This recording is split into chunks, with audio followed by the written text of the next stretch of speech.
आज मैं आपको इस देश के सबसे भौकाली जेनजी बच्चे से मिलाने जा रहा हूं, जो बहुत क्यूट है, बहुत दिमागदार है, पढ़ने में बहुत अच्छा है और दुनियादारी की समझ भी बहुत अच्छा रखता है। और मैंने भौकाली शब्द इसलिए यूज़ किया क्योंकि इस बच्चे से मिलने के लिए बड़े बड़े नेता इनको बुलाते हैं और सब तो छोड़िए, ये पार्लियामेंट्री कमेटी में जाकर के बताते हैं कि भाई साहब सिस्टम में जो आपकी गड़बड़ है। तो इनसे पूछा गया जाकर, तो इन्होंने कहा कि रुकावट के लिए खेद है, आपकी व्यवस्था में छेद है। ऐसे सार्थक हमारे साथ हैं जिन्होंने सीबीएसई की पोल बहुत ही मजबूती से खोली, जो ये पूरा ओएसएम को लेकर के गड़बड़ी हुई और 12वीं के रिजल्ट जिससे हैम्पर हुआ। नमस्ते सार्थक, कैसे हो? नमस्ते सर। बीच में बहुत अच्छा लगा आपने अपने शो पर बुलाया। भाई तुम्हारा भौकाल इसमें पूरे देश में तना हुआ है। भौकाल शब्द समझते हो? Thank you sir. सीबीएसई की कृपा है। सीबीएसई की कृपा है। जी सर। हाँ हाँ सर, समझता हूँ। ये बहुत ही मासूमियत से सारी बात रख रहे हैं, लेकिन इनको आपने बहुत सारे प्लेटफॉर्म पे देख लिया होगा। लेकिन इस बच्चे ने जो कमाल का काम किया है वो बहुत बड़े बड़े लोगों के बस की बात नहीं होती है। तो सार्थक एक बात बताओ, अभी अभी कौन सी क्लास में पढ़ते हो? क्लास 12 कंप्लीट कर लिया सर, इसी साल सीबीएसई वाला बोर्ड दिया था। और इसके बाद अब क्या करोगे? सर इंजीनियरिंग करने का प्लान है, कंप्यूटर साइंस ब्रांच लेकर। और रांची रांची में रहते हो, कहाँ रहते हो? सर रांची रांची में रहता हूँ। पहले मैं बोकारो में रहता था, अभी अभी मैं रांची में रहता हूँ। भाई एक बात बताओ, ये तुमने ये सब किया कैसे? मतलब जो काम हम पत्रकारों को करना चाहिए, जो काम बड़े बड़े नेताओं को करना चाहिए, जो विसल ब्लोअर हैं उनको करना चाहिए, वो तुमने गड़बड़ी पकड़ी कैसे? और कैसे तुम्हें लगा कि यार ये गड़बड़ है, और फिर कैसे एक्सपोज किया इसको? मैं एक ग्रुप चैट में था निसर्ग अधिकारी और संजय मौर्य फ्रॉम हिंदुस्तान टाइम्स के साथ। तो निसर्ग एक एथिकल हैकर है जो सीबीएसई के ओएसएम पोर्टल में वल्नरेबिलिटीज खोज रहा था, उसको हैक करके वल्नरेबिलिटीज खोज रहा था। तो निसर्ग ने उस ग्रुप चैट में हमें वल्नरेबिलिटीज भेजना चालू किया। और जैसे ही उसने वल्नरेबिलिटीज भेजा, मेरे दिमाग में एक प्रश्न आया कि ऐसा सीबीएसई ऐसी संस्थान है जिसके ऊपर हम जैसे 17 लाख छात्रों का भविष्य निर्भर करता है। तो मैं जानना चाहा कि सीबीएसई ने ऐसे इनसिक्योर प्लेटफॉर्म को कॉन्ट्रैक्ट क्यों दिया। संजय मौर्य ने भी मदद की, वो हिंदुस्तान टाइम्स के थे। तो आपस में ये कन्वर्सेशन उठा कि सीबीएसई ने कॉन्ट्रैक्ट क्यों दिया, फिर टेंडरिंग प्रोसेस के बारे में जाना। फिर किसको ये कॉन्ट्रैक्ट दिया? थोड़ा करते थोड़ा, करते जो लोग इस मैं कॉन्टेक्स्ट को नहीं समझते प्रोसेस हैं के बारे में पढ़ा। उसको भी समझाना शुरू से। जी जी सर। तो 2000 क्या हुआ कि 2025 के अगस्त में सीबीएसई ने एक टेंडर निकाला। और उस टेंडर में उसने ओएसएम इवैल्यूएशन का टेंडर निकाला। ओएसएम इवैल्यूएशन होता है जो इवैल्यूएशन ऑन स्क्रीन मार्किंग हो, जिसकी वजह से ये जो पूरा अभी जो ड्रामा क्रिएट हुआ है सीबीएसई के बारे में, जिससे बहुत सारे छात्र प्रभावित हैं। तो उसका टेंडर सीबीएसई ने निकाला था अगस्त 2025 में। सीबीएसई ने इसके बारे में एक टेंडर निकाल के जो भी आरएफपी है सब सारी जानकारी हम सबके साथ साझा की थी। और ये इस कंपनी को दिया था, जिस कंपनी ने टेंडर जीता था उसका नाम है कोएम्ट एजुटेक। तो कोएम्ट एजुटेक 2019 में ग्लोबरीना नाम से जानी जाती थी। और उसमें उन्होंने पहले से गड़बड़ी कर रखी थी तेलंगाना स्टेट बोर्ड एग्जामिनेशन में, जिसमें वो 3.5 लाख बच्चों के मार्क्स के साथ डिस्क्रिपेंसीज आई थी, एरर्स आया था। तो 23 बच्चों ने अपने आप को मार लिया था। ये ऑफिशियल रिकॉर्ड्स के बेसिस पर है। तो वही मैं कहूंगा कि जो ये चीज है, मतलब वही मैंने सोचा कि ऐसी इनसिक्योर कंपनी को सीबीएसई ने कॉन्ट्रैक्ट क्यों दिया। और इसके बारे में जैसे ही मैंने रिसर्च करना चालू किया, डॉक्यूमेंट सारे निकाले खोजे, तो मुझे एक बहुत बड़ी डिस्क्रिपेंसीज पता चली। डिस्क्रिपेंसीज के बाद डिस्क्रिपेंसीज, तो मुझे 15 ऐसी डिस्क्रिपेंसीज मिली। क्योंकि सीबीएसई ने ये टेंडर 3 बार निकाला था। पहले फरवरी 2025 में निकाला था, फिर अगस्त 2000, फिर मई 2025 में निकाला, फिर अगस्त 2025 में निकाला। तो मई 2025 और अगस्त 2025 के आरएफपी को कंपेयर करके जो मुझे डिस्क्रिपेंसीज मिली, जो जो मुझे रूल्स लगे कि रीब्रिटन है, तो उनको मैंने अपने ब्लॉग में डाला। और इसी कारण आज मैं यहाँ हूँ। आज मैं आपके सामने प्रस्तुति दे रहा हूँ। तो उससे ये पता चल गया कि इन्होंने जैसे टाटा कंसल्टेंसी को देना था उसको नहीं दिया, फिर उससे पहले भी जो नियमों में बदलाव करके फिर इस कंपनी को दिया।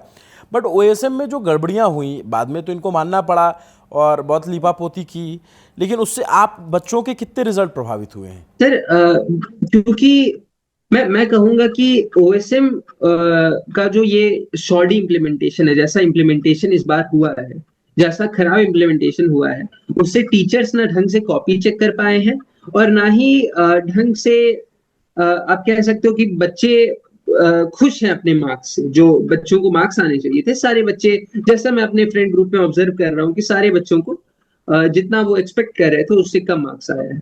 तो फिर वही बात है कि सीबीएसई कहता है कि हम मार्किंग स्कीम फॉलो कर रहे थे, बहुत स्ट्रिक्टली चेकिंग कर रहे थे। तो मैं कह रहा हूँ कि जो ओएसएम वाला जो सिस्टम है, ये बहुत खराब इम्प्लीमेंटेशन किया गया।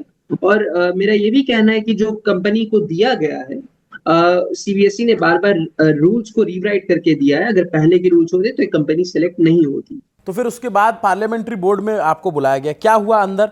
भाई वो तो तुम जब जा रहे थे अंदर तो तुम्हारा वीडियो आ रहा था, बड़ा पर्सनल सा लग रहा था कि चलो इस देश का जो जेंजी है वो मतलब देश सुरक्षित हाथों में है, भविष्य जो है। वरना तो हम लोग मीम बनाते हैं कि इन बच्चों के लिए पेड़ पौधे पानी बचा रहे हैं। सर अंदर क्या हुआ था ये तो मैं नहीं बता सकता आपको, लेकिन मुझे जाकर अच्छा लगा, मुझे इनवाइट किया गया और मुझे अपनी प्रस्तुति देने का मौका मिला। कौन लोग थे? सर जो भी उस स्टैंडिंग कमेटी के मेंबर्स थे वो सारे वहां पे मौजूद थे। मतलब आप देख रहे हो इस बच्चे की मेच्योरिटी देखो आप। सर मैं ज्यादा इंफॉर्मेशन इसके बारे में नहीं दूँ। मतलब इसकी मेच्योरिटी देखो कि ये मतलब जैसे होता है ना कि नॉर्म्स को फॉलो करना, ये वो कोई उत्साही बच्चा होता तो बता देता है ये गए उनसे मिले ऐसा हुआ वैसा हुआ। मतलब ये बताता है कि ये बच्चा कितना मेच्योर है।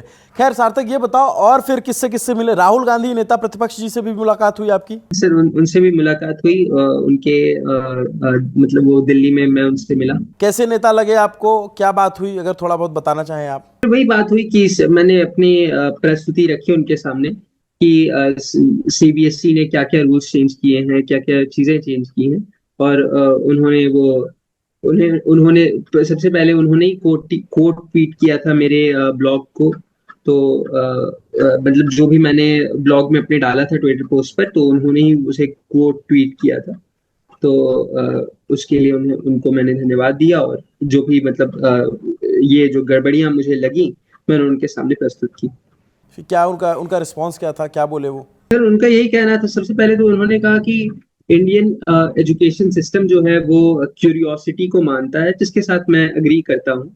और फिर उन्होंने मतलब मेरी बातें सुनी और फिर उसका वीडियो बना के अवेयरनेस फैलाया। तो नेता कैसे लगे तुम्हें? पॉलिटिकल बात नहीं कर सकता सर मैं, कोई पॉलिटिकल एंगल से मैं नहीं देखूंगा।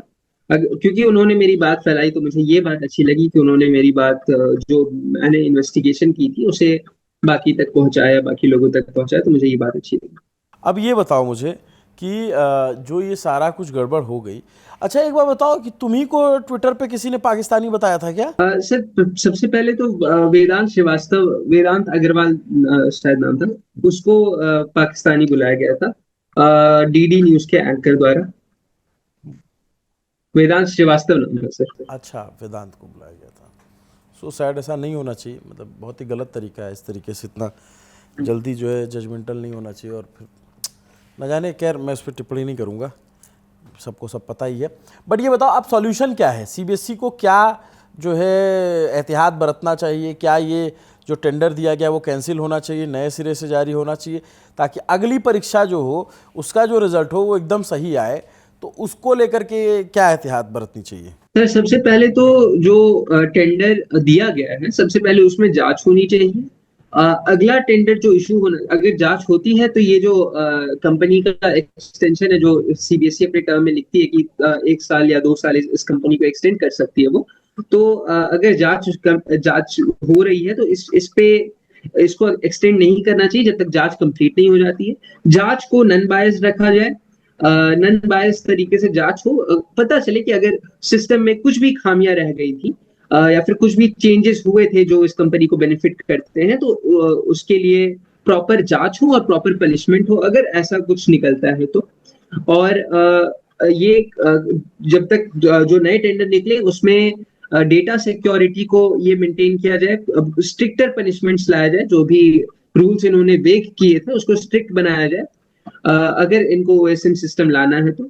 और अगर इन्हें मतलब अगर ये चाहते हैं कि स्टूडेंट से या टीचर से बात करके पूछ सकें कि ओएसएम सिस्टम लाना है कि नहीं, सबसे पहले उनकी राय ले लें, तो वो भी मैं उसके लिए भी मैं प्रेरित करूंगा कि ओएसएम सिस्टम लाने के लिए टीचर से पहले बात कर लें, और स्टूडेंट से बात कर लें कि ये कितना ये कितना एफिशिएंट है। मैं यही कहूंगा। और जो भी ये सीबीएसई अब कर रही है उसके लिए सीबीएसई को ट्रांसपेरेंसी बहुत जरूरी है, ट्रांसपेरेंट होना बहुत जरूरी है। जो भी टेंडर के डॉक्यूमेंट्स निकाले, जो भी टेंडर प्रोसेस हो, उसको पब्लिकली हर जगह प्रॉपरली दिखाए, ये इम्पोर्टेंट है। अपने वेबसाइट पर स्टोर करके रखे, आर्काइव करके रखे, जैसे भी रखना है रखे, ताकि आम नागरिक, आम सिटीजन उसको देख पाए बिना किसी टेंडर एग्रीगेटर वेबसाइट पे जाए हुए। और ये भी कहूंगा कि अकाउंटेबिलिटी रखें, अगर कुछ गलतियां हो जाती हैं इन द प्रोसेस तो उसको ठीक करें, और एक भी बच्चे के रिजल्ट्स के साथ दिक्कत ना हो, एक भी बच्चे के फ्यूचर के साथ गड़बड़ी ना हो, खिलवाड़ ना हो, तो उसके लिए सीबीएसई अकाउंटेबिलिटी ले और अंत तक फिक्स करे। थैंक यू सार्थक। कितनी उम्र है आपकी? 18 साल का हो गया 3 महीने पहले। अरे बहुत बधाई हो आपको बालिग होने की, और इतनी कम उम्र में इतना मैच्योर बच्चा मैंने आज तक नहीं देखा है कभी भी। मैंने बहुत सारे लोगों से मिला हूँ, बहुत सारे लोगों का इंटरव्यू किया हूँ, लेकिन आपकी समझदारी, आपकी मैच्योरिटी को मेरा सलाम है, और आपका भविष्य बहुत उज्जवल है और आप जीवन में बहुत अच्छा करोगे। ये इतनी देर की बातचीत में मुझे समझ में आ गया कि मतलब इतनी समझदारी इस उम्र में बहुत मुश्किल से होती है। तो आपके माता पिता इस बात के लिए बधाई के पात्र हैं, और आप बधाई के पात्र हो। आपका पूरा, आपके स्कूल को, आपके पूरे आसपास के लोगों को, सबको आप पे गर्व होना चाहिए। आप बहुत अच्छा काम कर रहे हो, और आपने देखा है कि उसके बाद जो है सीबीएसई पे कार्रवाइयाँ भी हुई।